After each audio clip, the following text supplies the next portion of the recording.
অস্ত্র উদ্ধারে আমাদের এখান তো যত উদ্ধার হবে অত টাকা যাবে। যদি আপনি দুইটা অস্ত্র এই হাতিয়া ধরেন একটা এলএমজি উঠে দিলে তো একবারই 5 লাখ টাকা পেয়ে যাবে। এইগুলি কিন্তু আমার লুট হওয়া অস্ত্র।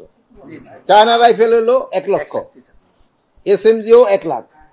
আর আপনারা যদি বলেন এসএমজিটা বাড়াই দেয়, ইসলাম 1.5 লাখ করে দেবে, দাও এসএমজি আর 1.5 লাখ করে দাও, আরো আকর্ষণ দাও। SMG 1.5 lakh, LMG 5 lakh, LMG 5 lakh. হ্যাঁ,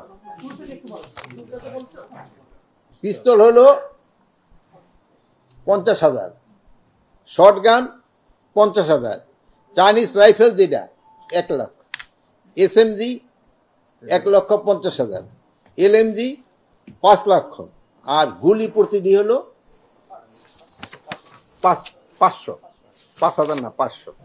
আর এই তথ্যগুলি আপনারা যদি জানান, এগুলি কিন্তু গোপন রাখা হবে যেন কেউ না জানতে পারে। আর কতগুলি হারানো হয়েছে আমি কিন্তু এর আগে আপনি গতবারের স্টেটমেন্টে এটা বলে গেছি, ওটা একটু দেখেন, আবার বলা যাবে না বারবার, ভাই বুড়া মানুষ বারবার এত কথা কয়েন না।